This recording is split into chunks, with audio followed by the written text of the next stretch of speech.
শহরের সবচেয়ে অভিজাত এলাকা নীলগিরি এস্টেট। এই এস্টেটের শেষ মাথায় পাহাড়ের চূড়ায় অবস্থিত এক বিশাল অট্টালিকা, যার নাম অগ্নিঝরা প্যালেস। বাইরে থেকে দেখলে একে কোনো মধ্যযুগীয় দুর্গের মতো মনে হয়, কিন্তু এর অন্দরমহলে দীর্ঘ ৭ বছর ধরে বিষাদের কালো মেঘ জমে আছে।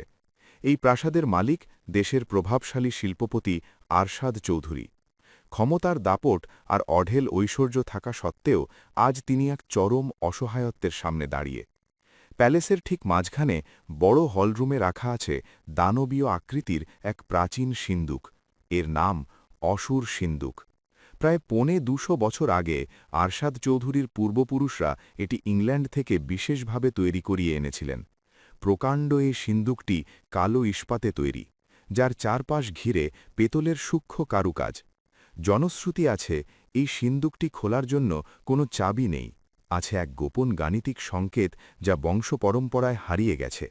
গত ৭ বছর ধরে আরশাদ চৌধুরী এই সিন্দুকটি খোলার জন্য বিশ্বের বড় বড় প্রযুক্তিবিদ এবং মেকানিক্যাল ইঞ্জিনিয়ারদের নিয়ে এসেছেন, কিন্তু আধুনিক লেজার কাটিং কিংবা কোড ব্রেকার কোনো কিছুই এই অসুর সিন্দুকের ইস্পাতের দেয়ালে দাগ কাটতে পারেনি।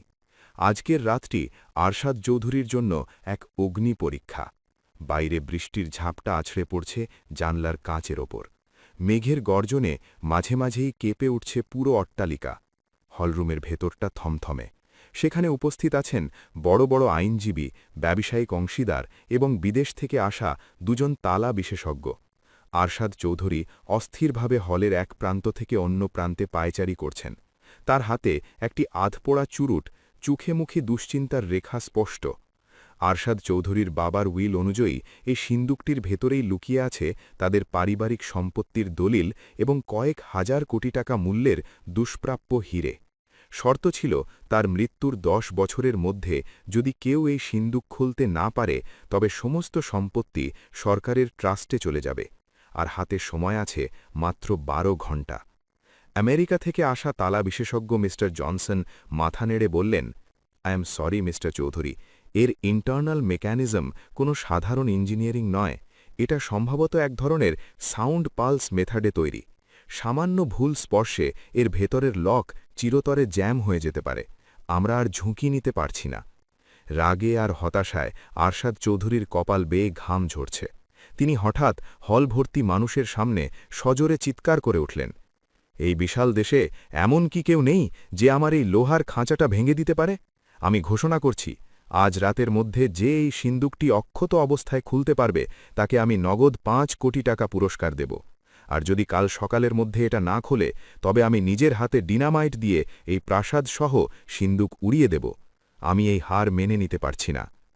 আরশাদ চৌধুরীর হুঙ্কারে পুরো হলরুমে পিন পতন নিস্তব্ধতা নেমে এলো। সবাই নিস্পৃহ চোখে মাটির দিকে তাকিয়ে রইল।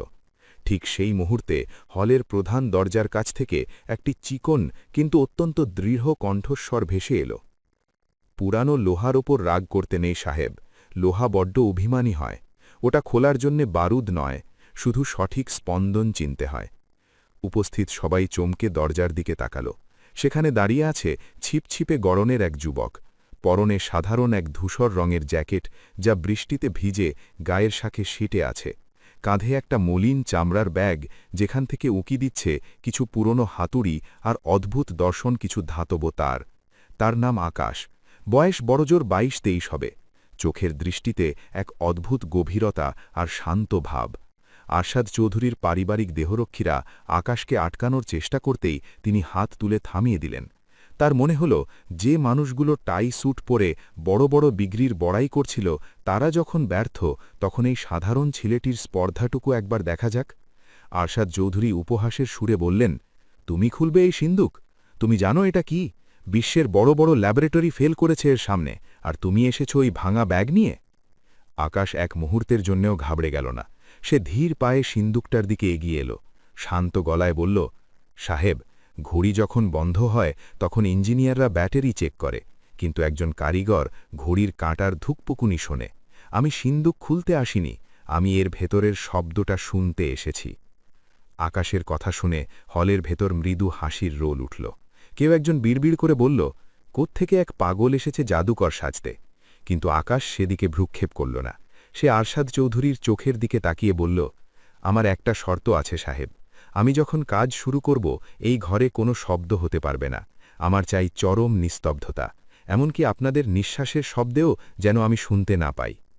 আরশাদ চৌধুরী কিছুক্ষণ চুপ করে থেকে বললেন, ঠিক আছে, তোমার শর্ত মেনে নিলাম, কিন্তু মনে রেখো, যদি তুমি ব্যর্থ হও আর আমার সময় নষ্ট করো, তবে এই ঝড়ের রাতেই তোমাকে শ্রীঘরে পাঠাবো, আর যদি পারো তবে 5 কোটি টাকা তোমার হবে। আকাশ মৃদু হাসল। সে তার ব্যাগটা নিচে নামিয়ে হাঁটু গেড়ে বসল অসুর সিন্দুকের সামনে। তার লম্বা আঙুলগুলো আলতো করে ছুঁয়ে গেল সিন্দুকের হিমশীতল গা। সে চোখ বন্ধ করে সিন্দুকের দেয়ালে কান পাতল। বাইরের তুমুল বৃষ্টি আর বজ্রপাতের শব্দ যেন তার কানে পৌঁছাচ্ছে না। সে যেন অন্য এক পৃথিবীতে চলে গেছে। আকাশ তার ব্যাগ থেকে একটা সূক্ষ্ম স্টেথোস্কোপের মতো যন্ত্র বের করে সিন্দুকের ডায়াল প্যাডের কাছে ধরল। খুব ধীর গতিতে সে ডায়ালটি ঘোরাতে শুরু করল। ঘর ভর্তি মানুষ এখন শ্বাস-প্রশ্বাস রুদ্ধাবস্থায় তাকে দেখছে। 10 মিনিট, 20 মিনিট, আধ ঘণ্টা পার হয়ে গেল। আকাশ যেন একটা পাথরের মূর্তির মতো স্থির হয়ে আছে, শুধু তার আঙুলের অগ্রভাগ মাঝে মাঝে কাঁপছে। হঠাৎ আকাশ থেমে গেল। তার কপাল বেয়ে এক ফোঁটা ঘাম চিবুক দিয়ে নিচে পড়ল। সে বুঝতে পারল সিন্দুকের ভেতরে এমন এক জটিল স্তরের বাধা আছে যা সে আগে কখনো দেখেনি। এটা কোনো সাধারণ যান্ত্রিক লক নয়, এটা একটা গোলক ধাঁধা। সে যখনই তৃতীয় স্তরের লকটি পার হতে চাইল, ভেতর থেকে এক অদ্ভুত যান্ত্রিক আর্তনাদ শোনা গেল। উপস্থিত মানুষজন ফিসফিস শুরু করল, হবে না, ছেলেটা আটকে গেছে। আকাশের মুখে প্রথমবার উদ্বেগের ছাপ দেখা গেল। সে কি ভুল করে ফেলল? সিন্দুকের ভেতরে কি এমন কোনো মরণ ফাঁদ আছে যা ভুল স্পর্শে সব ধ্বংস করে দেবে? ঠিক তখনই আকাশ সিন্দুকের সবচেয়ে নিচের কোণায় এক অদ্ভুত খোদাই করা নকশা দেখতে পেল। তার চোখ উজ্জ্বল হয়ে উঠল। সে কি তবে সিন্দুকের সেই গোপন দুর্বলতা খুঁজে পেয়েছে? কিন্তু তার পরবর্তী পদক্ষেপটি ছিল আরও ভয়ঙ্কর। সে ব্যাগ থেকে একটা ভারী হাতুড়ি নিয়ে সিন্দুকের ঠিক মাঝখানে প্রচণ্ড জোরে এক আঘাত হানতে গেল, আর তখনই আরশাদ চৌধুরী চিৎকার করে উঠলেন, থামো, ওটা কি করছো? আকাশের হাতুড়ি ঠিক সিন্দুকের গায়ে লাগার 1 ইঞ্চি আগে থেমে গেল। সে আরশাদ চৌধুরীর দিকে না তাকিয়েই শীতল গলায় বলল, যদি এখন থামিয়ে দেন তবে চিরকালের জন্য এই রহস্য বন্ধ হয়ে যাবে সাহেব। ঝুঁকি নেবেন নাকি ডিনামাইটের জন্য অপেক্ষা করবেন? পুরো হলরুমে আবার এক ভয়াবহ নীরবতা নেমে এলো। সবাই দেখল আকাশের হাতুড়িটা আবার উপরে উঠছে। সে কি সত্যিই সিন্দুকটা খুলতে পারবে, নাকি এই এক আঘাতে কয়েক হাজার কোটির সম্পদ চিরতরে ধ্বংস হয়ে যাবে? আরশাদ চৌধুরীর চিৎকারে পুরো হলরুমের বাতাস যেন জমে বরফ হয়ে গেল। কিন্তু আকাশ থামল না। তার হাতের ভারী হাতুড়িটা বাতাসের বুক চিরে সিন্দুকেই ঠিক মাঝখানে এসে আছড়ে পড়ল। টং! এক গভীর গম্ভীর ধাতব শব্দ পুরো অট্টালিকায় প্রতিধ্বনিত হল। উপস্থিত সবাই ভয়ে চোখ বন্ধ করে ফেলল। তাদের ধারণা ছিল হয়তো সিন্দুকের ভেতর কোনো সেন্সর সচল হয়ে উঠবে, কিংবা পুরো মেকানিজমটাই ভেঙে চুরমার হয়ে যাবে। কিন্তু কয়েক সেকেন্ড অতিবাহিত হওয়ার পর যখন তারা চোখ খুলল, দেখল সিন্দুকটি আগের মতোই অটুট। শুধু আকাশের ঠোঁটের কোণে এক চিলতে জয়ের হাসি ফুটে উঠেছে। আকাশ তার কানে লাগানো স্টেথোস্কোপ দিয়ে সিন্দুকের ভেতরকার সূক্ষ্ম কম্পন মাপছে। সে বিড়বিড় করে বলল, ভেতরের জংধারা লিভারটা নড়ে উঠেছে। 180 বছরের ঘুম ভাঙাতে গেলে একটু ধাক্কার প্রয়োজন হয় সাহেব। আরশাদ চৌধুরী রাগে কাঁপছিলেন, কিন্তু আকাশের আত্মবিশ্বাস দেখে তিনি আবার শান্ত হলেন। তিনি ইশারায় সবাইকে চুপ থাকতে বললেন। আকাশ এবার তার ব্যাগ থেকে একটি সরু রূপলি তার বের করল। সে সিন্দুকের প্রধান চাকা বা ডায়ালটি খুব সাবধানে ডানে 3 বার আর বামে 2 বার ঘোরাল। প্রতিটি ঘোরানোর সাথে সাথে সে মেঝের ওপর কান পেতে সিন্দুকের ভেতরের পিনগুলো পড়ার শব্দ শোনার চেষ্টা করছে। বাইরে তখন বৃষ্টির বেগ আরও বেড়েছে। বজ্রপাতের তীব্র আলো মাঝে মাঝে জানলা দিয়ে এসে আকাশের ঘাম ভেজা মুখটা আলোকিত করে দিচ্ছে। হলের ভেতরে থাকা বড় বড় প্রকৌশলীরা অবিশ্বাসে দৃষ্টিতে তাকিয়ে আছেন। তারা যে ডিজিটাল মেশিন দিয়ে যা করতে পারেননি, এই ছেলেটি তা শুধু শব্দ আর স্পর্শ দিয়ে করার চেষ্টা করছে। হঠাৎ সিন্দুকের ভেতর থেকে একটা শব্দ হল, ক্লিক। আকাশের হাত থেমে গেল। তার কপাল বেয়ে ঘাম ঝরছে, কিন্তু তার মনোযোগ সরছে না। সে বুঝতে পারল সিন্দুকের প্রথম 2টি স্তর খুলে গেছে, কিন্তু আসল বাধা এখন সামনে। এই সিন্দুকটি তৈরি করা হয়েছিল এমনভাবে যাতে 3টি আলাদা লকিং সিস্টেম একসাথে কাজ করে। এটাকে বলা হয় ট্রিপল ডেডলক। যদি এই লকটি খোলার সময় সামান্যতম ভুল হয় তবে সিন্দুকের ভেতরে রাখা অ্যাসিডের একটি ছোট কন্টেনার স্বয়ংক্রিয়ভাবে ফেটে যাবে আর ভেতরে থাকা সমস্ত হিরে জহরাত আর দলিলপত্র পুড়ে ছাই হয়ে যাবে। এটি ছিল ব্রিটিশ আমলের এক অদ্ভুত নিরাপত্তা ব্যবস্থা। আকাশ খুব নিচু স্বরে বলল, সাহেব, আপনাদের কেউ একজন এর আগে সিন্দুকটি খোলার জন্য ভুল চাবি ব্যবহার করেছিলেন। সেই ভাঙা চাবির একটা অংশ এখনও লকের ভেতর আটকে আছে। ওটা না বের করলে সিন্দুক খুলবে না। আরশাদ চৌধুরীর ম্যানেজার আমতা আমতা করে বললেন, হ্যাঁ, 5 বছর আগে এক কামার চেষ্টা করতে গিয়ে চাবি ভেঙে ফেলেছিল, কিন্তু সেটা তো বের করা অসম্ভব। আকাশ কোনো কথা বলল না।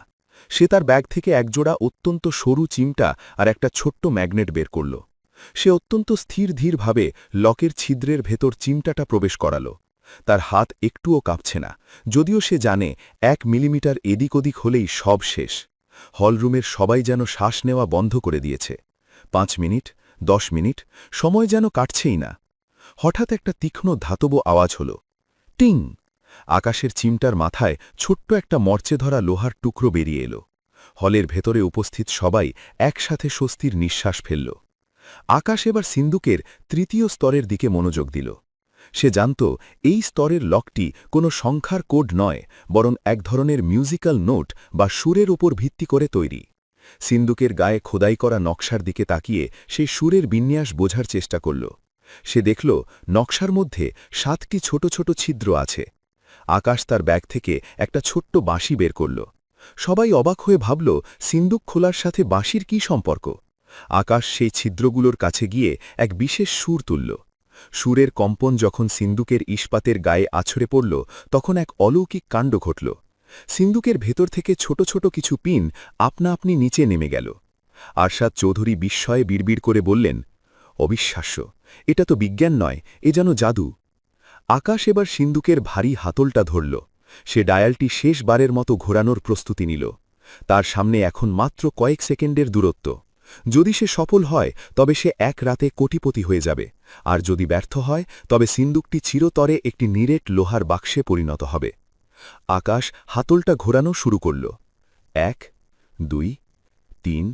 হলের সবাই এখন সিন্দুকের সামনে এসে ভিড় করেছে। ক্যামেরাগুলোর ফ্ল্যাশ লাইট জ্বলতে শুরু করেছে। ঠিক যখন আকাশ হাতলটি পুরোটা ঘোরাতে যাবে, তখনই প্যালেসের বিদ্যুৎ চলে গেল। পুরো অট্টালিকা ঘুটঘুটে অন্ধকারে ডুবে গেল। বাইরে এক বিকট শব্দে বাজ পড়ল। অন্ধকারে শুধু আকাশের দ্রুত নিঃশ্বাসের শব্দ শোনা যাচ্ছে। আরশাদ চৌধুরী আর্তনাদ করে উঠলেন, জেনারেটর চালু করো, জলদি। কিন্তু আকাশ অন্ধকারের মধ্যেই চাকাটি ঘোরাতে লাগল। সে চিৎকার করে বলল, কেউ নড়বেন না, আমি ওর স্পন্দন পেয়ে গেছি, আলো লাগবে না, আমি দেখতে পাচ্ছি। অন্ধকারের মধ্যেই এক গভীর যান্ত্রিক শব্দ শোনা গেল। খটাস। মনে হল বিশাল কোনো দানব তার মুখ খুলেছে। প্রায় 2 সেকেন্ড পর যখন এমার্জেন্সি লাইট জ্বলে উঠল, সবাই দেখল সিন্দুকের ভারী দরজাটা 2 ইঞ্চি ফাঁকা হয়ে আছে। পুরো হলরুমে আনন্দের হুল্লোড় পড়ে গেল। আরশাদ চৌধুরী অবিশ্বাসের দৃষ্টিতে তাকিয়ে থাকলেন। তিনি দ্রুত সিন্দুকের কাছে গিয়ে দরজাটা পুরোটা খোলার চেষ্টা করলেন, কিন্তু আকাশ তাকে বাধা দিয়ে হাত দিয়ে থামাল। থামুন সাহেব, এখনও ভেতরে একটা ছোট্ট ড্রয়ার বাকি আছে, যেটা খুলতে এক শেষ পরীক্ষা দিতে হবে, এবং সেই পরীক্ষার চাবি আমার কাছে নেই, ওটা আপনার কাছেই আছে। আরশাদ চৌধুরী থমকে গেলেন।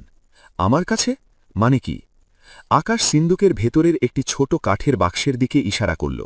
সেই বাক্সের ওপর একটা খোদাই করা লকেট বসানোর জায়গা আছে। আকাশ বলল, আপনার পূর্বপুরুষরা এই সিন্দুকটি শুধু ধনসম্পদ রাখার জন্য বানাননি, এটি একটি উত্তরাধিকার রক্ষার বাক্স। আপনার কাছে কি এমন কোনো লকেট আছে যা আপনার বাবা আপনাকে মরার আগে দিয়ে গেছিলেন? আরশাদ চৌধুরী নিজের বুক পকেট থেকে এক পুরনো সোনার লকেট বের করলেন। তার হাত কাঁপছিল। তিনি লকেটটি সেই কাঠের বাক্সের খাঁজে বসালেন। সাথে সাথে একটা চাপা শব্দ হল এবং ড্রয়ারটি ধীরে ধীরে বেরিয়ে এলো। ড্রয়ারের ভেতর থেকে এক তীব্র সুগন্ধ বেরিয়ে এলো, চন্দন আর জাফরানের গন্ধ। ভেতরে থরে থরে সাজানো আছে 100 বছরের পুরনো দলিল, সোনার মোহর আর সেই বিখ্যাত হিরে। কিন্তু সবার আকর্ষণের কেন্দ্রে ছিল মাঝখানে রাখা একটি বড় খাম। আরশাদ চৌধুরী কম্পিত হাতে খামটি খুলে সেখানে তার বাবার হাতের লেখা একটি চিঠি আর একটি পুরনো মানচিত্র। তিনি চিঠিটা পড়া শুরু করতেই তার মুখ ফ্যাকাশে হয়ে গেল। তিনি হঠাৎ আকাশের দিকে তাকালেন। উপস্থিত সাংবাদিকরা জিজ্ঞেস করলেন, মিস্টার চৌধুরী, চিঠিতে কি লেখা আছে? আর এই হিরেগুলোর ভবিষ্যৎ কি? আরশাদ চৌধুরী চিঠির দিকে তাকিয়ে নিশ্চুপ হয়ে রইলেন। তার চোখের কোণে জল চিকচিক করছে। তিনি আকাশকে কাছে ডাকলেন এবং তার কাঁধে হাত রাখলেন। আকাশ, তুমি শুধু এই সিন্দুকটাই খোলনি, তুমি আমাদের বংশের এক বিশাল রহস্যের দরজা খুলে দিয়েছ। কিন্তু আমি বুঝতে পারছি না, এই চিঠির দাবি অনুযায়ী তুমি এখন কি করবে? আকাশ শুধু শান্ত হাসল। সে তার ব্যাগ গুছিয়ে নিয়ে বলল, সাহেব, আমার কাজ সিন্দুক খোলা, তার ভেতরের সম্পত্তিতে ভাগ বসানো নয়। কিন্তু এই চিঠিতে যা আছে তা হয়তো আমাদের দুজনের জীবনই বদলে দেবে। হলরুমে সবাই কৌতূহলী হয়ে উঠল। কি লেখা ছিল সেই রহস্যময় চিঠিতে? কেন আরশাদ চৌধুরী হঠাৎ আকাশের সামনে নুইয়ে পড়লেন? আর এই অতুলনীয় সম্পদের আসল উত্তরাধিকারী কি সত্যি আরশাদ চৌধুরী নাকি অন্য কেউ? পুরো হলরুম এখন নিস্তব্ধ।